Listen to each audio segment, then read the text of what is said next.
Broadcasting live from the Business RadioX studios in Atlanta, Georgia, it's time for High Velocity Radio. Lee Cantor here, another episode of High Velocity Radio, and this is going to be a good one. Today on the show, we have John Dwyer, who is with the Institute of Wow. Welcome, John. Thank you for having me, Lee. Well, I'm excited to learn what you're up to. Tell us a little bit about the Institute of Wow. How are you serving folks? Yeah, I like the way that you say that, the Institute of Wow.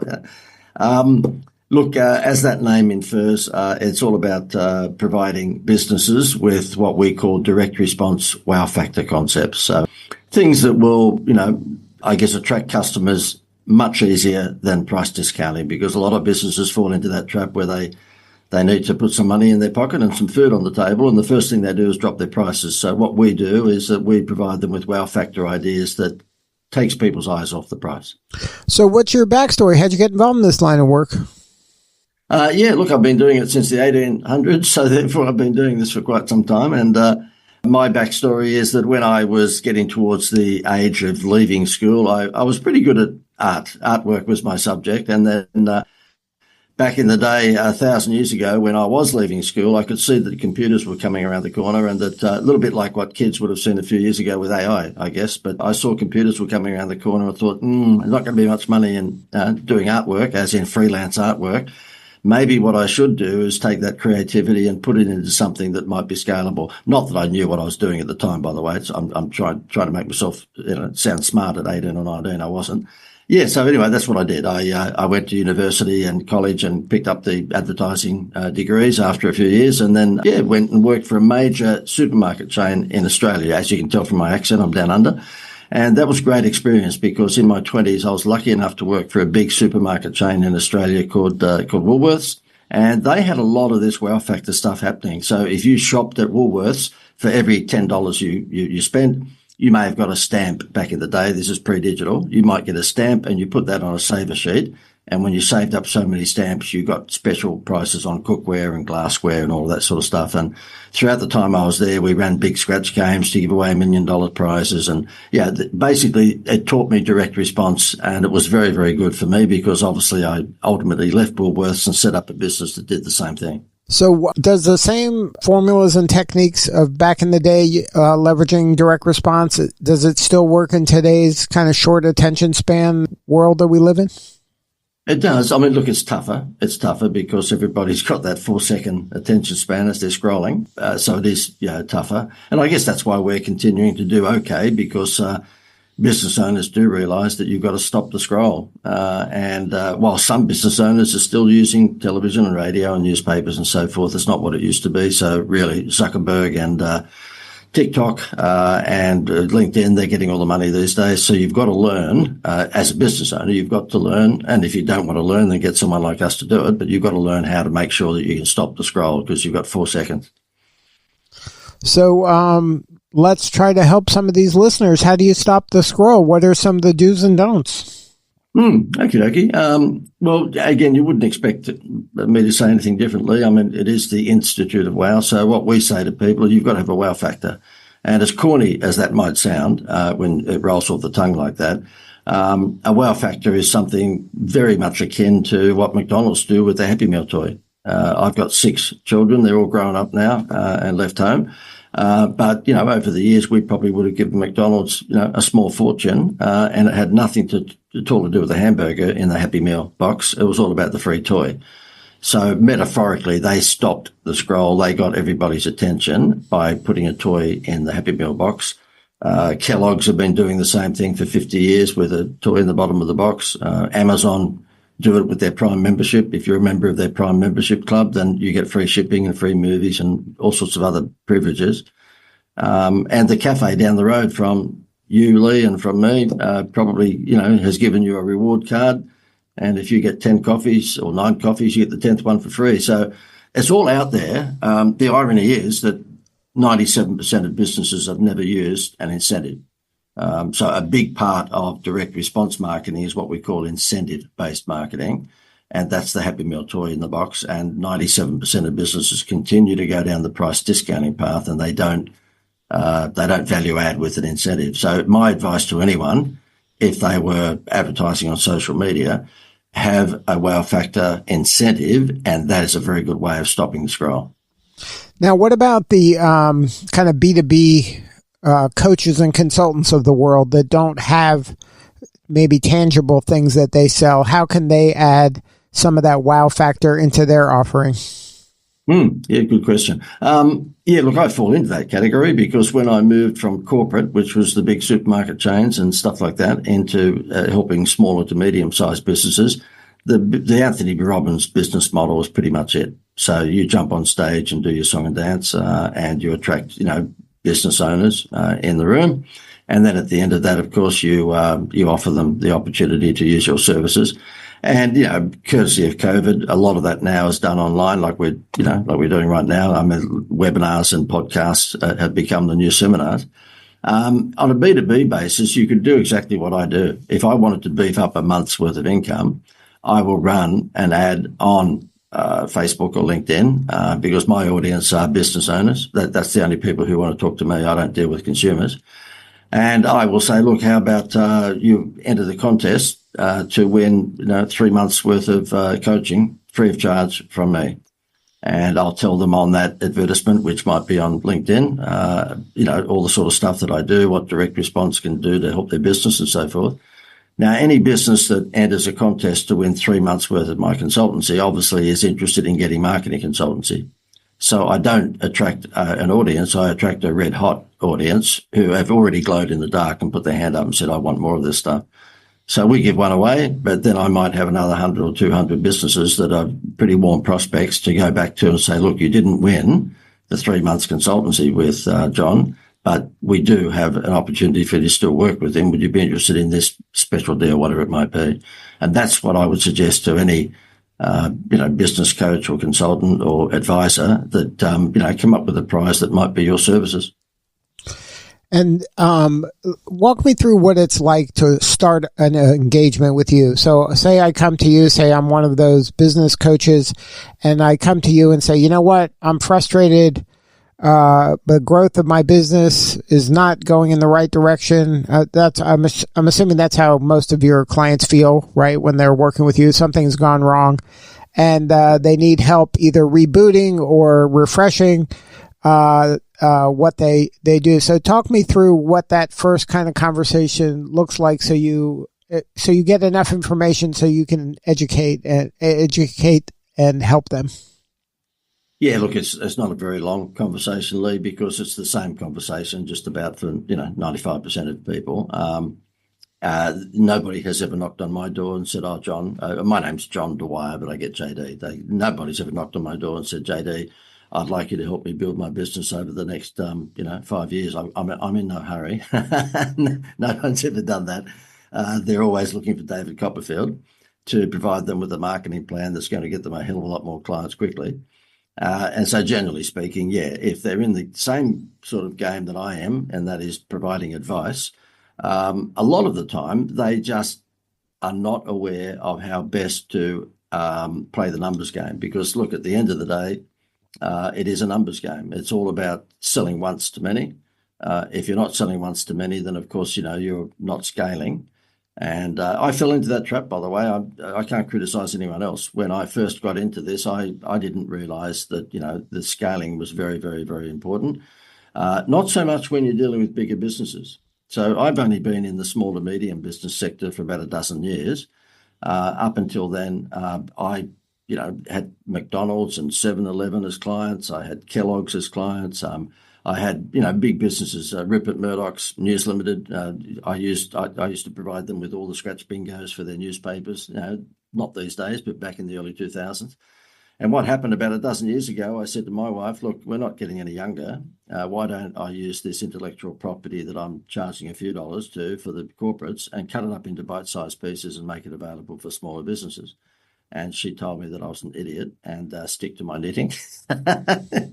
And as us husbands do, I didn't listen to her. So, I had a baptism of fire. I jumped on, the small to medium business owner sector very quickly. And I'll tell you what, it was a dry 6 months to start with because I didn't know how to speak their language. I was used to being involved in corporate, and corporate are not necessarily wanting to win the race. They're happy for you to provide them with consultancy, and eventually after 6 or 7 or 8 months, they start to see results.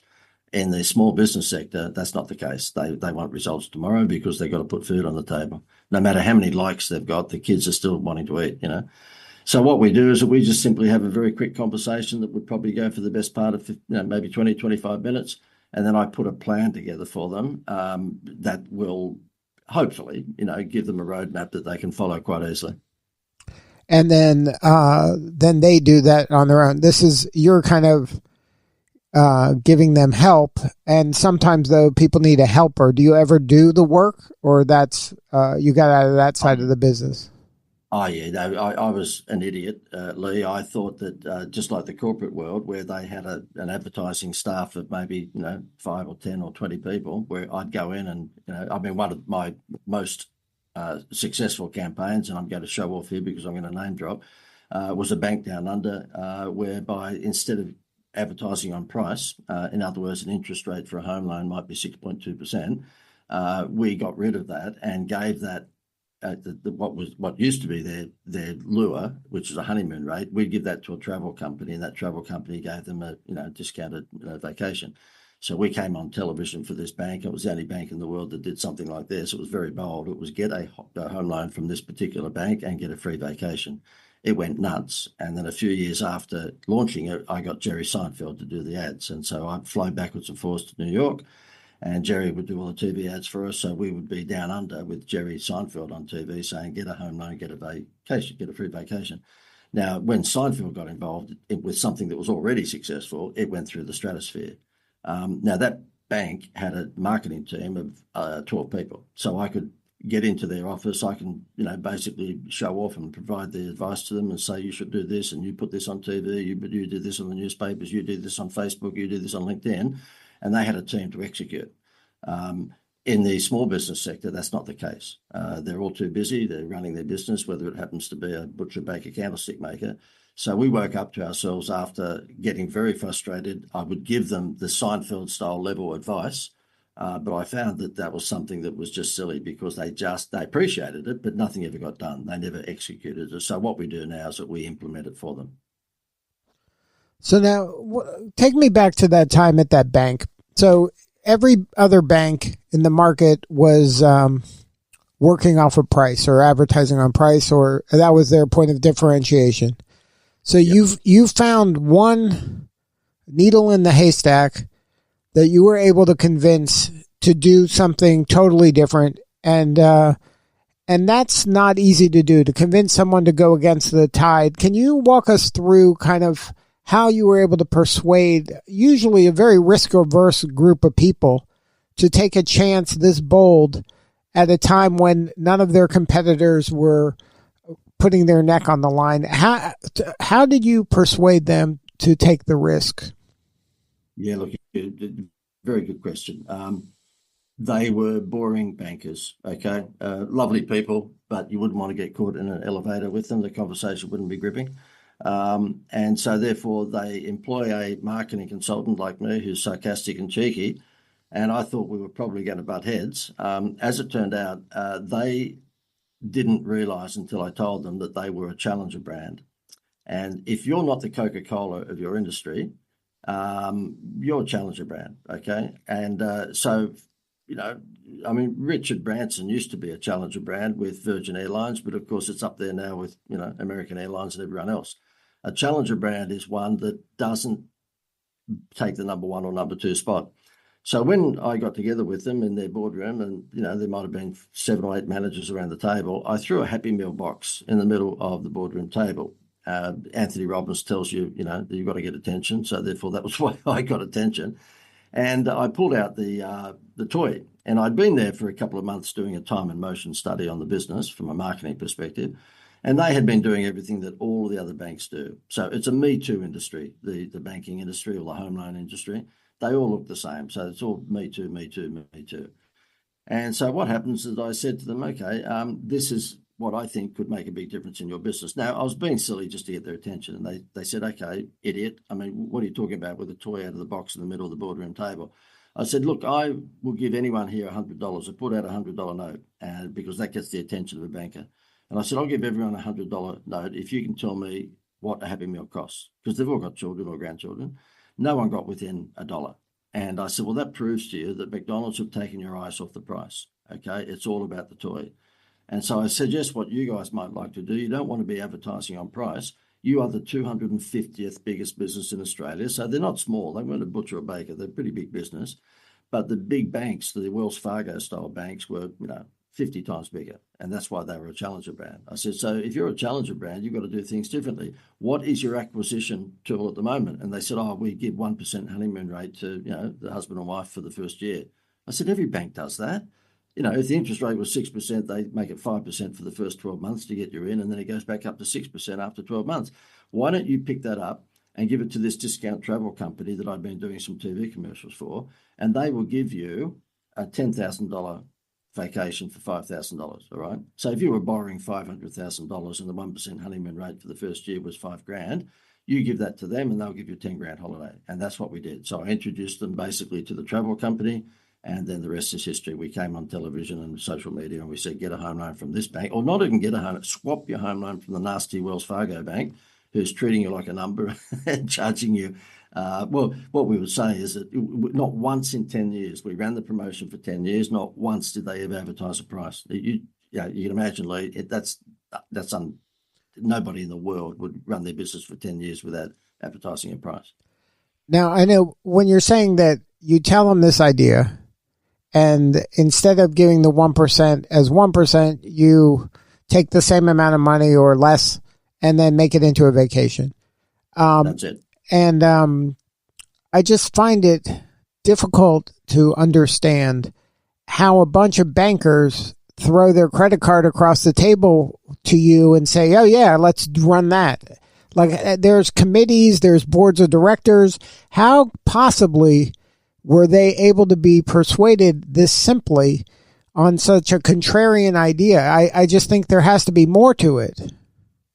Oh, look, I make it sound easy that they said yes on that day in the boardroom. No, you're quite right. I mean, it took a couple of months for them to get their head around it and have all their usual committee meetings. But, I had been there as a marketing consultant for probably 2 to 3 months when I was just looking at all the stuff that they were doing, and it was all rubbish. It was all the billboard freeway. Right. It was all the Me Too stuff that everybody else was doing. You were telling them to do something totally contrarian, something totally outside of what I would imagine would be their comfort zone. So I'm just want to understand, because this is what the listeners need, because they're in that same position. A lot of listeners have a great idea.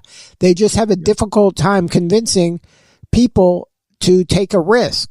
You were able to do that. I want to really understand how you were able to convince. It had to be layers of bureaucracy to go along with this idea. Did they pilot it in a small way, or did they just kind of go all in? Like, how did this get across all of that bureaucracy to get a yes? Yeah, look, I guess it starts with the big idea. If you've got a big idea, there's a pretty good chance even a left brain person, which of course they are, would react to it. I think really, if I didn't have the pedigree that I had up until that time, maybe it would have been difficult to get across the line. But I had pulled off a few of these things over time, over the years, because of, I guess, thinking outside the box. I've done stuff with Meat Loaf and Michael Jordan and Paul Hogan, Crocodile Dundee, and all of these sorts of people. So not that Seinfeld was part of the equation in the first instance. He didn't come until 3 or 4 years into the campaign.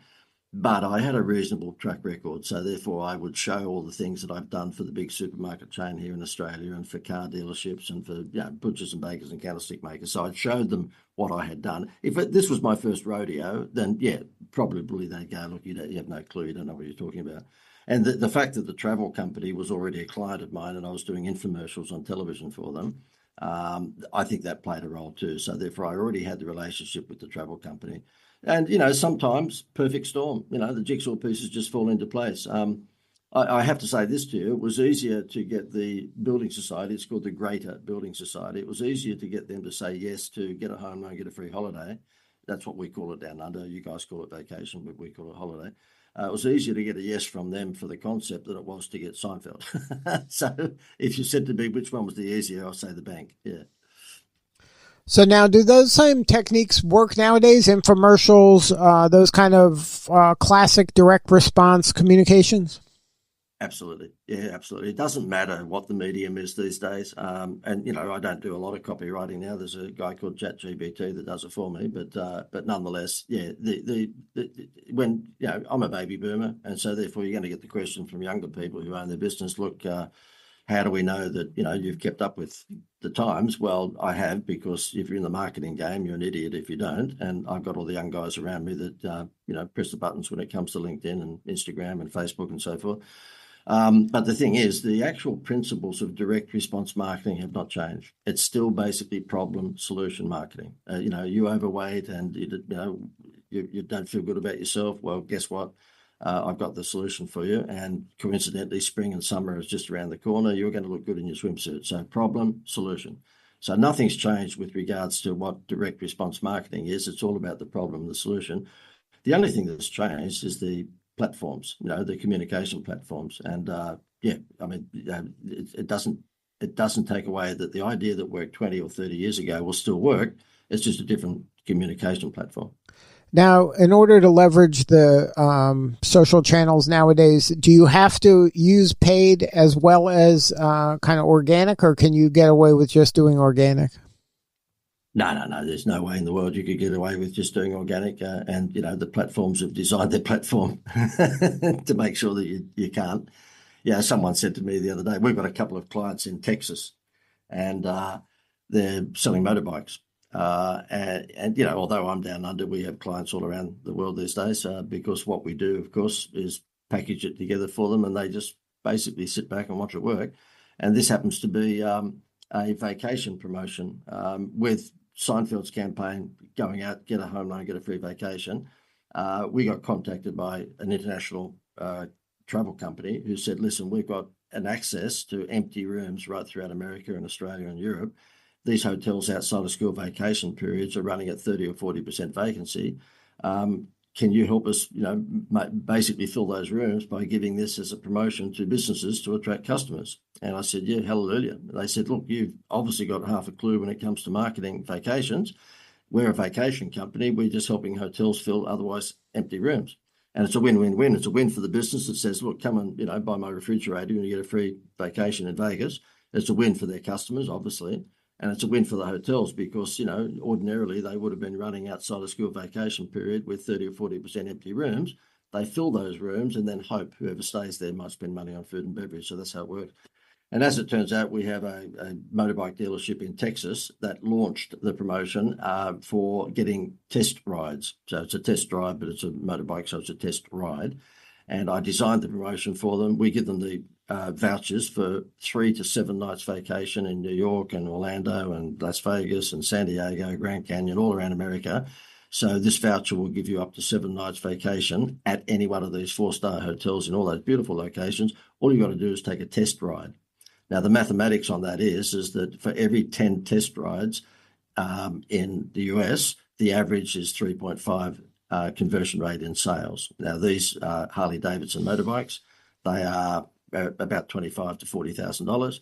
So you can imagine if I give them the vacation vouchers for $50 and they give me 10 times that because, they do 10 test rides, that's a lousy $500 they've spent. But if they sell 3.5 times a motorbike that's worth $30,000 a time, it's a pretty good ORI. And it had been running for a couple of weeks, and I got on the Zoom call with them and said, how's it going? And the marketing girl said, look, not flash. We've had about 10 or 15 people come in for a test ride, but we would have expected more. I said, what marketing have you done? And she said, we're boosting posts. That was it. I said, well, there's your problem, because the point is that you may as well just give a donation to Zuckerberg. That's not going to do anything. You've got to do paid advertising. Anyway, cut a long story short, we put the ads together and they're doing paid advertising, and kaboom, it just took off. So no, you can't use organic and think that that's the only thing that you'll use. Unless you're an influencer with 1 million followers, you've got to pay Zuckerberg some money. And then what is a budget that you would recommend maybe a solopreneur or a business coach to start with? Yeah, it comes down to the CPL, the cost per lead, and so therefore we advise people to do a test and fix mentality. So they should run at $50 a day. It depends on how wide your audience is, but let's just say your audience happens to be your city or your state. Then you might run a $50 to $100 a day for 10 days and see what your CPL is, your cost per lead, and of course the quality of those leads. In our instance, we're a marketing agency and we have all these package promotions. So the vacation voucher one, which is extraordinary because you can actually give someone $1,000 value vacation and it's only going to cost you $50. We package that together and provide it to businesses. So all they do is press the button. We would market that down under here in Australia, but we do it in America as well. But we market that down under in Australia at around about $100 a day. And that means over a week, that's $700. We will get leads. In other words, business owners are scrolling through their phone and all of a sudden they see, wow, this is a Happy Meal toy from heaven. I can use this to sell my products because I can give someone a free vacation. They will stop. They will click the ad and go through to our landing page. And on our landing page, it gives them enough information for them to, the landing page, by the way, if you want to have a look at it, is vacationsincentive.com. So if you go to vacations, plural, vacationsincentive.com, you'll see it. Don't worry that the price is $97 there. We give it for $50 for anyone that looks like they're going to do it properly. But anyway, what happens is that they click that, they go through to the page, they get excited and fill their details in, and then we follow up. Now, we get leads for that at about $23. Sometimes it jumps into the 30s and 40s, but mostly for $23. So out of $100 spend today, I should get around about 5 leads. And if you're closing, 2 out of those 5 leads because it's a spectacular offer, and we're selling, packages that are a couple of thousand up, then yeah, you get a pretty good return on investment. But it all comes back down to that cost per lead.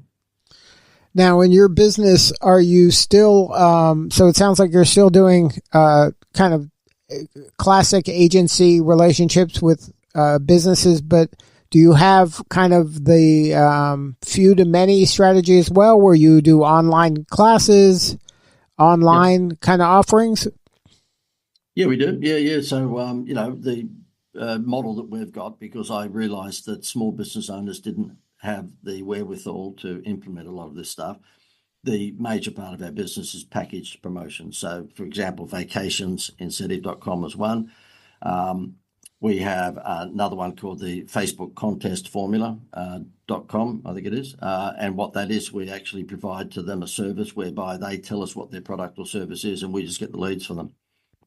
So say, for example, a dentist came on recently and he's after, obviously fixing people's teeth. And so therefore we said, okay, what's the most expensive product that you've got that you want to push? And he said, the Invisalign braces. It's the invisible braces instead of the kids having metal on their teeth these days.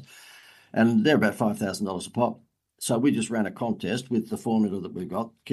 I've come from a contest background, so we've done all the big scratch bingos for Murdoch's newspapers and the Monopoly style promotions for McDonald's and all that sort of stuff, right? So it's in my DNA. So we ran a contest as we do for everyone else, and it basically on Facebook said to parents, would you like to win for your child invisible braces? Now, the only parents that enter that contest are parents with children who have got crooked teeth. If your children got perfect teeth, you're not going to want to win invisible braces. He only spent $25 a day by 7 days, and in the first 7 days, he got just under 1,000 contest entries. Okay, so let's just say it was 990 or something. He gives one away and worth $5,000, but only costs him half of that. So he gives one away, but he's got 1,000 people then have glowed in the dark who said, my child's got crooked teeth. You don't get a better database, than that. And so therefore he then follows them up and offers them a special deal that if they actually do book his braces by the end of the month, they'll get, guess what? A free vacation. So what we do there is we join both of those promotions together to give him dynamite. And because he couldn't get to the 1,000 people, because we had to stop it. It's so successful for any one of our clients. We have to stop the campaign pretty quickly, which is not exactly a smart move on my part. But anyway, because he couldn't get to them, we just put our robot onto it. So we have a business within our business called AIGenienow.com. And what that is that a AI receptionist basically takes over. So we can ring those 1,000 people within a few hours and offer them exactly the same deal, but a robot does it. So it's kind of a turnkey offering to any business out there that wants to run some sort of a contest online. They just are basically, they pay your service plus whatever the feed of Facebook or LinkedIn or whatever platform they're using.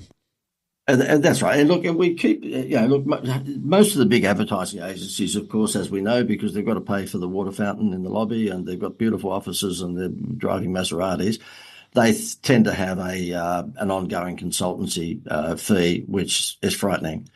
We don't. I mean, we're a relatively small company. There's half a dozen of us involved in the company, so we don't have those ridiculous overheads. I think we are really on the ball when it comes to ROI and it comes to the creativity of these concepts. What we do is that we, as I told you, the vacation formula, that is like a no-brainer for any B2C business. We're giving these vouchers away for $50 a time. Now, they can't buy in onesies and twosies. They've got to buy in multiples of, 30, 40, 50. But nonetheless, that can fix a business in 5 minutes if they do it properly. That one I just told you there was all about leads. And what we found when we got into it, because it generates so many leads so quickly and so cheaply, they can't get to the leads. And so therefore, that's why we got the AI receptionist involved.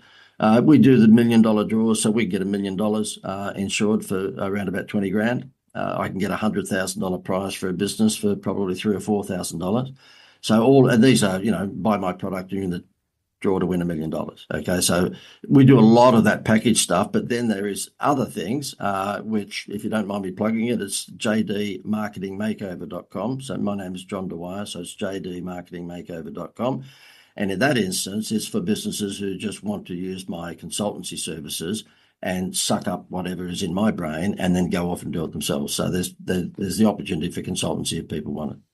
Now, as part of the service, that when you're building all those leads in the database for any of the people who are, signing up for whatever the prize contest is there any follow-up email marketing offering as well, or is it on their own of the company has to kind of figure that part out? Oh, yeah, no, we do all that as well. So therefore, we create a full funnel. We have a software program called Go High Level. I mean, we've been through all of the other ones, Infusionsoft and Entreport and the whole lot of them. But we have a database ourselves of just under 10,000 business owners. Most of them, 7,000 are probably in Australia. The other 3,000 are in America. We're pretty used to doing the email funnels. So anything that we provide to a business, we make sure that we give them either advice or packaged promotions that rely on very little input from them, because we know they're too busy running their business. Now, a lot of our listeners are business coaches and entrepreneurs in America. Is there, let's see, how can I phrase this? You mentioned a success story for a fairly large bank. Do you have a story you can share for a solopreneur or an entrepreneur where you were able to help somebody that maybe was a coach or a consultant and was struggling, and you were able to help them get to a new level? Look, plenty of them, and it'll be the same story for all of them. Most of them are not scaling. That's the issue. Most of them are not scaling. I'll give you an example, and I'll come back to answer that question in 2 seconds. But I've got a buddy of mine flying down from the US to Australia in a couple of weeks' time, and he's speaking at a conference down under. And this particular guy used to work for Disney in Orlando, so he was one of the senior managers in Disney. And as you would expect, Lee, anyone who's worked for Disney is normally in high demand for, if you like, revealing how Disney runs their business. And so therefore he's coming down under had nothing at all to do with me. I've done some stuff with him over the years. He's about my vintage. We're both baby boomers, so we both tell dad jokes. And but what's inside his head is incredibly valuable because he worked for Walt Disney in Orlando. And so therefore, when he contacted me and said, "Oh, JD, I'm coming down at the end of this month. You want to catch up?" I said, "Yeah, absolutely." Now, instead of just catching up and having a beer, I contacted him last week and said, "Look, why don't we do this? When you're down under, why don't we do a webinar, live webinar? It'll be a 2-hour session, and we will call it 'If Disney Ran Your Business, What Would It Look Like?'" And all it will be is that we will just hire a little room. We'll have it set up like we're doing now, but it'll obviously be Zoom visual. And we will banter for a couple of hours. We will sell a product at the end of that, which will probably be a $2,000 or $3,000 product, which they get his stuff and they get my stuff as well. And there's every chance in the world that we would have between 50 and 100 people on there. Realistically, we might get more, but let's just say 50 to 100. Let's just say you go high ground and we get 100 on there, and we have just a 10% close. We'll do better than that, I know, because we've done it before. But let's just say we have a 10% close on a $3,000 product. So therefore, that would be 10 times 3,000. That would be $30,000 we'd split with each other for just basically sitting down and talking for a couple of hours. So that's what I would suggest to any consultant or business owner. Just think like that in terms of scaling and stop doing the onesie-twosies. And this is coming from someone who made massive mistakes, by the way, because that's exactly what I would do. People would ring me up and say, would you like a coffee? And this idiot who you're talking to, Lee, would go and have a coffee. By the time I got to the coffee shop and got back again, I lost half a day.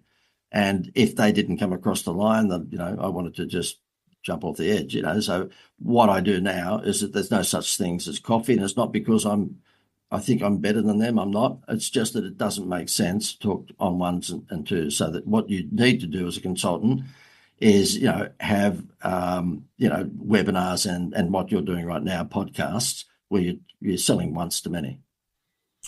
Great advice. I mean, it has been such a joy to be talking with you. Somebody old school with new ideas for today's time. I mean, it's just amazing conversation. Thank you so much, JD, for sharing what you know. Is there kind of a central location for people to go to kind of get a hold of all the things you mentioned? By all means, Lee, yeah. So I'm not wealthy enough to have my own private island quite yet. So therefore, I'm quite happy to hand out any contact details. When people say to me, why are you still, treading the boards? I go, because I had 6 kids. I mean, we had the Von Trapp family and, private schools and vacations. Yeah, that's why I'm still doing what I'm doing. Lee, the best place for them to go would be the website, and that is theinstituteofwow.com, theinstituteofwow.com. The one that might intrigue even business owners, because they can use it themselves, is the vacationsincentive.com. That's an interesting one. But if they wanted to talk to me and just have a chat on Zoom, because they're your audience, I'm more than happy to do that. So therefore, my email address is john@theinstituteofwow.com. So if you contact john@theinstituteofwow.com, more than happy to book in a Zoom call with you. Well, JD, an absolute pleasure. I learned so much. Thank you for sharing what you know. It was a great conversation, and you're doing important work, and we appreciate you. My pleasure. Thank you, Lee. All the best. All right, this is Lee Cantor. We'll see you all next time on High Velocity Radio.